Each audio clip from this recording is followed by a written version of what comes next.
Dans la Mechina à Gouraï, on participe chaque année, on comprend vraiment l'importance de cette mission que Kalitaï font de la Tzedaka pour aider les familles francophones qui sont en Israël, les étudiants, des familles ou des soldats qui sont seuls. Les bourses, elles sont données au cas par cas. Donc, on va avoir recours à des particuliers, à des associations. Kalita, par exemple, cette année, a donné plusieurs bourses extra pour aider les étudiants qui ne pouvaient pas payer leurs études. Chana Serrero et Yehuda Salama, bonjour, bienvenue. Bonjour, Bonjour, Cathy. Avec vous, nous allons parler des étudiants. Ils ont besoin d'être soutenus financièrement. Et puis avec vous, on va parler aussi des soldats seuls notamment et de ceux qui font bien sûr leur service militaire et qui sont aussi en grande difficulté.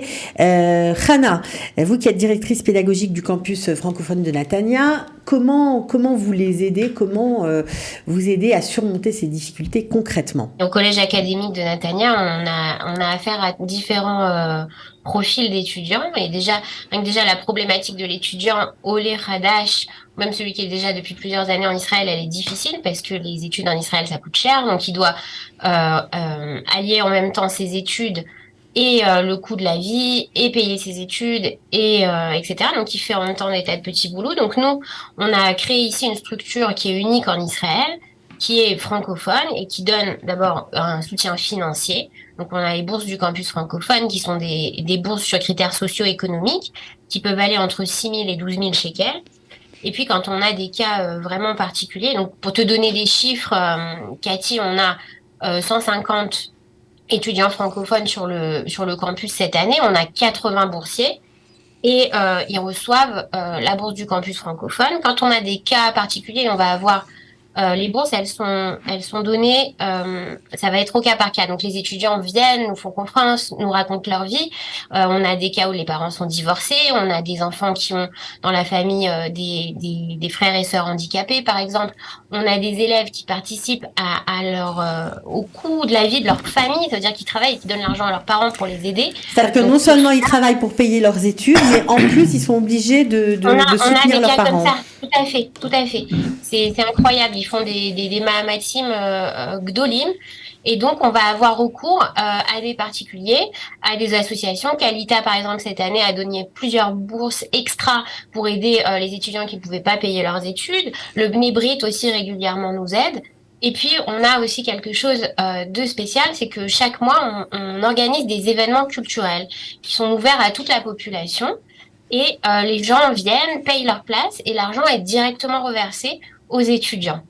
Après ça, on a cette année aussi quelque chose de merveilleux qui vient d'être mis en place. On a passé un accord avec la mairie et donc il y a 25% de réduction sur le coût des études pour les Olim et les résidents de Netanya. Est-ce que les problématiques dont parle Chana font écho à ce que vous, Yehuda, vous rencontrez, parce que vous vous occupez de la Mechina de Gouraï, donc vous êtes en contact avec des jeunes qui sont à la jonction entre la fin de la terminale et juste avant l'armée. Est-ce que là aussi, il y a des problématiques sociales difficiles? Je vais toucher les trois étapes.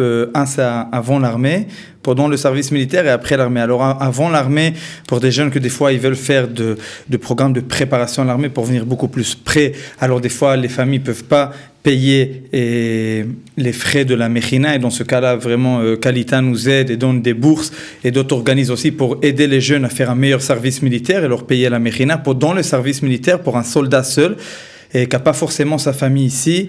Et il doit revenir, déjà il doit louer un appartement forcément, et pas toujours les appartements que l'armée il donne, tout le monde les veut, il loue avec des copains ou tout seul, et l'argent que l'armée elle donne c'est pas toujours assez, et c'est payer l'électricité, payer l'eau, c'est revenir Shabbat et s'acheter un repas. Et oui, il faut être seul, non? Être seul, et que ça c'est aussi dur, mais niveau aussi financier, c'est aller acheter un repas prêt pour Shabbat, ou faire les courses, pas comme quelqu'un que des fois il a sa famille ici, alors bon, tu reviens à la maison, tout est prêt, Baruch Hashem et tout. Là pour un soldat seul, c'est pas facile, et je l'ai vu vraiment dans la première fois, je vais dire, après que je me suis marié, j'habitais pendant un mois, à Netanya. Je suis parti au supermarché avec ma femme avant Shabbat et puis je vois des élèves à moi qui sont là-bas en train de faire des courses avant Shabbat. Moi, en tant qu'Israélien qui a grandi ici, j'ai pas connu ça. C'est-à-dire, je dis, ouais, ils ont fini l'armée, ils sont revenus il y a quelques heures et là, ils sont en train de faire des courses et tout avant Shabbat, se préparer. Et c'est de l'argent à dépenser. C'est aussi, voilà, comme on dit, c'est pas facile d'être toujours tout seul. Et je vais dire l'étape peut-être la plus dure, c'est après le service militaire. Pendant le service militaire, il y a encore des fois l'aide de l'armée, il y a des organismes qui aident les Chayalim Bodedim. Après le service militaire, beaucoup des appartements qui sont donnés des fois pour les Chayalim Bodedim. Un mois après le service militaire, tu dois libérer l'appartement et dans ce cas-là, tu dois commencer à travailler. Voilà, et tu rentres comme un citoyen lambda, tu dois donner une caution, tu dois trouver... louer un appartement. Assez cher. Voilà, c'est un loyer comme tout le monde. Donc parfois c'est difficile parce qu'ils n'ont pas de soutien de la famille. Même s'ils travaillent, il faut manger aussi. Donc il reste pas grand-chose, quoi. Il y a des soldats qui ont terminé l'armée, qui sont en grande difficulté. Les Khayal Boded qui n'ont pas de famille ici, un oncle, une tante, un frère, un sœur, c'est très dur. C'est très dur et je vais dire que des fois, c'est revenir en France. On aide beaucoup les Khayalim Bodedim, mais quand il est plus Khayal, dans ce cas-là, il reste Boded. Et il reste Boded, mais plus Khayal, et dans ce cas-là, c'est un peu dur. Vous avez, vous aussi, des jeunes qui terminent l'armée ? On a cette problématique des logements, et puis aussi d'abord après l'armée, c'est directement lié à ce que vient de dire Yehuda. D'abord pour les logements. Donc sur le campus, on a des méonotes, soit seuls, soit à plusieurs. Et puis on a, là ça fait 2 ans qu'on a mis en place un système de parrainage. Donc on a dans nos publics, on a des personnes âgées qui habitent sur Netanya et qui cherchent des étudiants pour ne pas vivre seuls. Et donc c'est très très avantageux pour l'étudiant parce qu'il va payer une somme dérisoire et il va avoir une chambre chez la personne âgée. Donc la personne âgée aura un compagnon, elle sera pas seule la nuit par exemple. Et l'étudiant, lui, va pouvoir partager justement les frais des fois, les frais de nourriture. Enfin, il y a vraiment comme ça quelque chose qui se met en place entre les générations. Quand tu as la bourse du campus francophone, en général, quand tu es étudiant, tu fais un volontariat en même temps dans les écoles. Mais quand tu es papa ou maman, tu es dispensé du volontariat et tu reçois quand même la bourse. Ouais. Donc, ça, c'est important donc vous avez vraiment pris en compte la difficulté de ces jeunes. Alors ça paraît, quand on est un peu loin d'Israël, etc., qu'on ne se rend pas compte du rythme de la vie ici. On se dit, bon, ils sont jeunes, ils peuvent travailler, ils vont étudier, c'est normal, etc. Mais c'est vrai que c'est un rythme très, très dense, ça ne s'arrête pas. Il faut vraiment les soutenir parce que, franchement, ça sera des adultes meilleurs demain. Ce sera de meilleurs citoyens s'ils ont ce coup de pouce qu'on essaie de donner avec cette opération de Tzedaka. Alors je rappelle que cette année c'est 8 millions de shekels l'objectif. Alors ça paraît beaucoup, mais c'est 4 millions matchés par 4 millions qui seront donnés par les donateurs, les grands donateurs. Donc une très très belle opération. Et justement quand on parle de donateurs, alors nous on travaille avec Kiyar, quand je parlais du volontariat dans les écoles, et le donateur principal c'est Sam Pinto de Kol Israel Chaverim qui nous aide également énormément. Ça veut dire sans eux, c'est une grande partie de la bourse du campus francophone. Pour te donner un exemple, on travaille aussi avec la bourse Underwood, avec Michel Bottier. Justement, les grands donateurs sont vraiment nos meilleurs alliés et les étudiants ont été les premiers touchés par la période du corona. Par exemple, il y a eu des situations absolument horribles où tu avais des étudiants qui étaient coincés chez eux, qui suivaient leurs études en Zoom, qui pouvaient plus travailler parce que c'était eux qui ont été les premiers touchés. Ils étaient serveurs, donc il y avait plus de serveurs. Ils travaillaient dans les mariages, les bar mitzvahs, etc. Il y avait plus tout ça. Et on a eu des cas terribles où ils n'avaient pas à manger, ils étaient coincés chez eux à écouter leurs cours. Le Bnei Brit là fait beaucoup, ils donnent des bons par exemple de nourriture pour les cas graves. Donc véritablement tout ce qui est donation et le fer de lance. Voilà.